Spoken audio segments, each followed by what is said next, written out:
Every developer wants their game to succeed, but sadly, that is not a reality for many. Sometimes, despite all of the hard work and money poured into a game, it ends up being overlooked by most. Quality is not always indicative of success, and while I'd like to think that in this day and age, time will reward those who are patient, it's just not always true. That's why today I am here to shine a light on some very high quality roguelike games that I feel went underappreciated and deserve so much more. The criteria is simply that they cannot have too many Steam reviews, and they can't have come out too recently either. And before we start, let me know if there are any roguelikes that you feel don't get the love or attention that they deserve. I think there are tons of great games out there that were made with love and passion, and I'd love to hear what you think. So, let's get started. Going Under.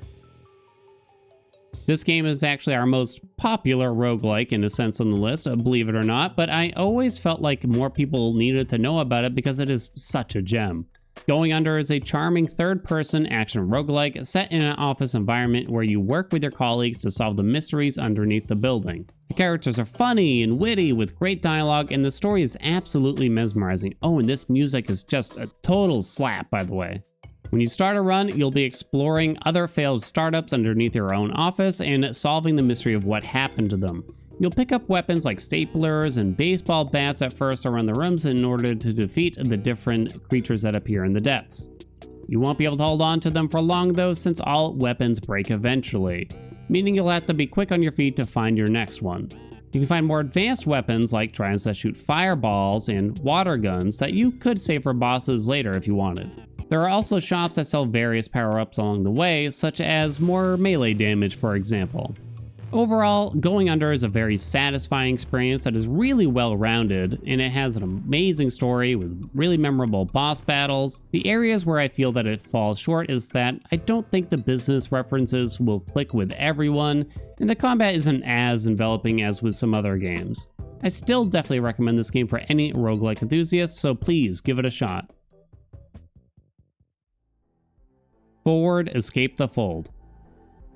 No roguelike list is complete without a card game, of course, but Forward is not your average deck builder. In fact, it's not a deck builder at all, and the card motif that the game has could easily be replaced with amiibos or something. You pick a hero and an ability for them to start, and then you're on your way. The objective is quite simple. Get to the end of the dungeon by choosing the optimal paths. You can pick up health, armor, items, or attack enemies along the way. It's all about managing those resources, avoiding enemies that are too tough, and taking on the ones that you can handle. You can spend the money you pick up on some power-ups as you go, oftentimes synergizing with your hero's particular skill, which could allow you, for instance, sneak past enemies. It's a simple game with some complexity under the hood. Runs can take as little as 15 minutes, so I think that Forward is a great bite-sized roguelike with a lot of replayability.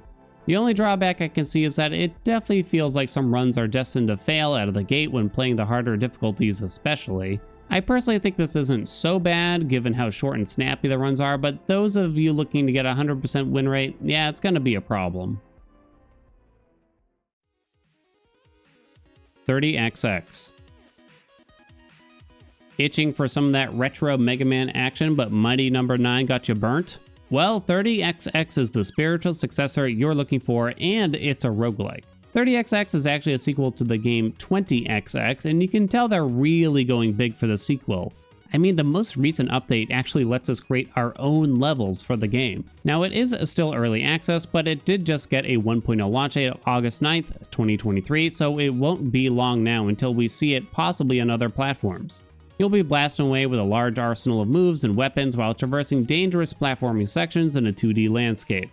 30XX really does a great job of encapsulating what it felt like to play a Mega Man X game and put it into a great looking and a feeling roguelike, especially when it comes to the movement. It's so fluid and fast paced, making you want to keep coming back just to see how quickly you can get through the same stage again, even if it means you die horribly to your own impatience. You're able to buy various power-ups from shops such as more move speed or an extra jump, and you can get additional weapons after bosses a la classic Mega Man style. These of course only last for the current run, but there is meta progression for those interested as well. 30XX has a strong focus on platforming, and you'll find yourself fighting with the stages to simply get to the end without constantly falling down.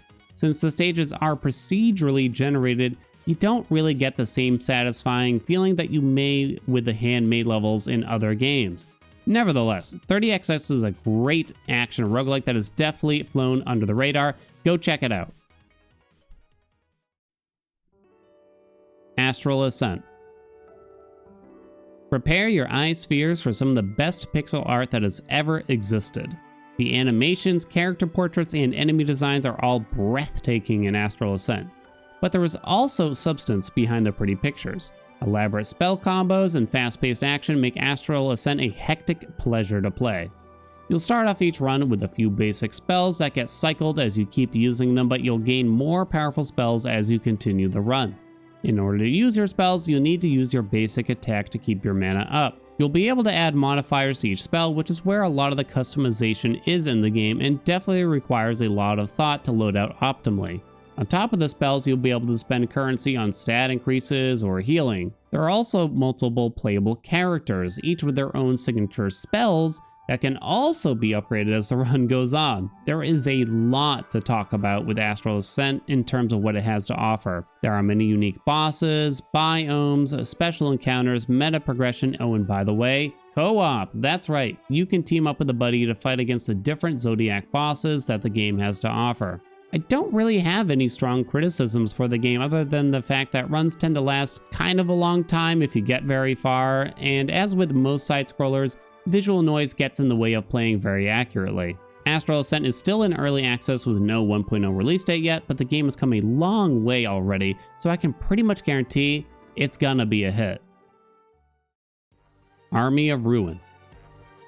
I wanted to include a bullet heaven game for the list, and the best one that I've played that I always felt like needed more attention was Army of Ruin. Bullet Heaven is essentially the subgenre created by Vampire Survivors that has been absolutely swarmed with new games the past year or so.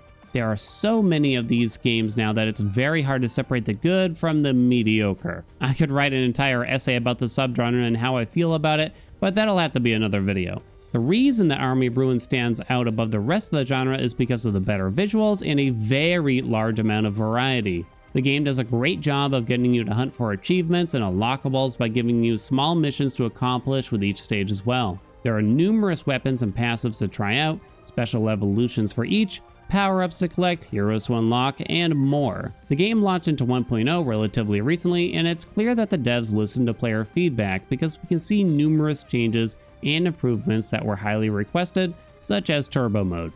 So while Army of Ruin is your semi-standard auto shooter bullet heaven, I'd recommend it before many other games like it because it has a lot more content than the average bullet heaven. A lot of the games in the genre are still in early access and just don't have that much to offer. And for $8 at the full price, I really don't think you can go wrong with this one. Wall-E and the Fantastic Predators.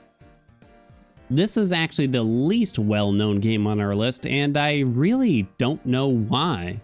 Wall-E was released in 2019 and has received outstanding reviews, but just hasn't gotten many of them.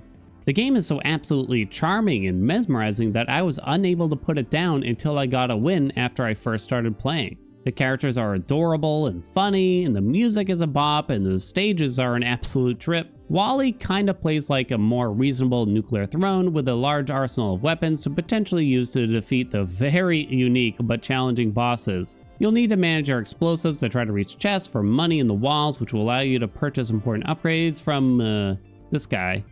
The game also touts co-op to allow you to play with a friend. Wall-E is a self-aware game that actually brought some tears to my eyes by the end. You can really feel just how much the developer poured into the game, and it kind of hurts to see where it stands now.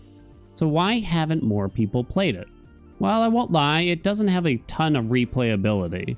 A lot of the motivation that I had to complete a run was to simply see what kind of goofy ending we'd get, and after that, I didn't really feel the need to try again.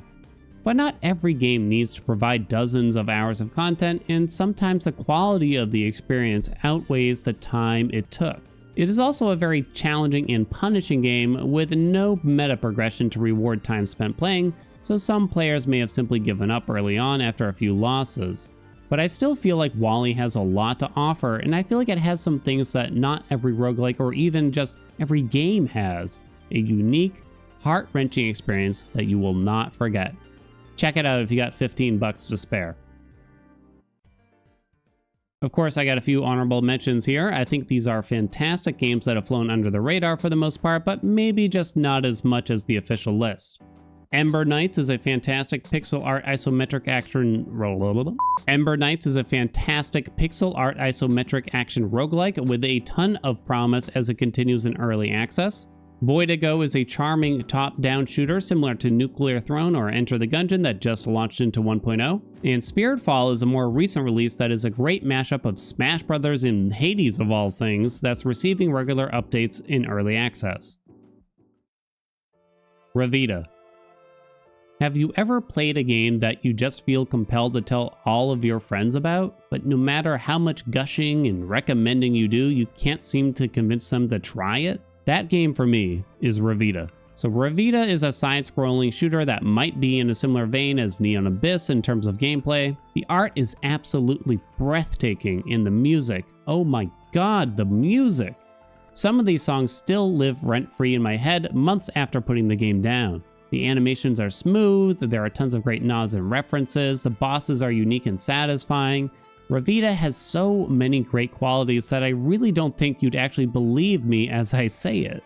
So to start a run, you're going to need to pick one of the miniguns that are on offer, such as a sniper rifle or a shotgun. Then, as the run progresses, you can pick up from a seemingly endless list of possible upgrades. You can either find or buy the upgrades from many different types of events that are on offer. These upgrades range from a simple gun damage boost to something much more complex, like making your bullets orbit around your character. You can wind up with some crazy combinations that you would never expect to work until you try it. I get a few visions of Isaac here and there when playing this game. Revita also does right what I think a lot of roguelikes flop on, which is pacing.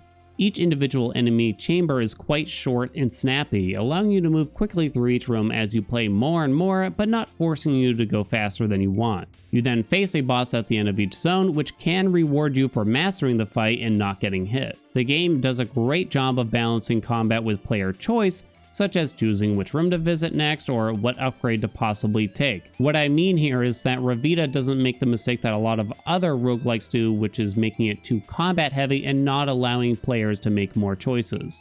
The motifs and atmosphere really hit hard in this game, discussing topics like mental health and depression, which can make the entire experience feel a lot more personal and memorable. So what went wrong? Why isn't Revita a smash hit if it's as good as I say it is? Well, I think the core issue is the actual structure of how your character grows stronger. You see, you need to spend your health to attain those upgrades I was talking about throughout the run. You can get health back from various ways as you go, but you'll find yourself constantly dropping it in order to pick up a new upgrade, leaving you perpetually fragile. This makes every hit you take feel that much more devastating when playing and definitely adds a lot more stress to each run. I don't think that the game is especially brutal or challenging, but it feels that way simply because of this structure. It's already nerve-wracking enough to be at low health when you get hit, but then knowing that you're going to be denied future upgrades because of it as well, it just really hurts.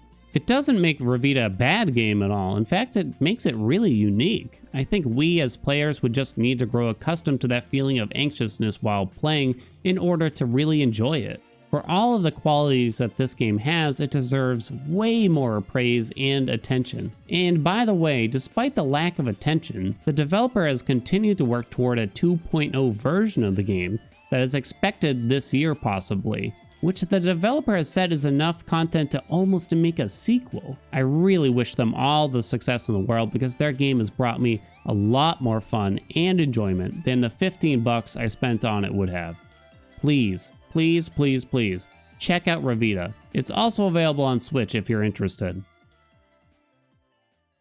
Thank you all so much for watching. In case you're looking for footage of any of these games, I have actually posted videos of every single one of them here on YouTube in the past, so feel free to give them a watch. And if you haven't already, let me know what games you feel deserve more attention in the comments. I'll be posting lots of roguelike content in the future, so please consider subscribing, and don't be afraid to let me know what you'd like to see here on the channel. Thanks again. See you later.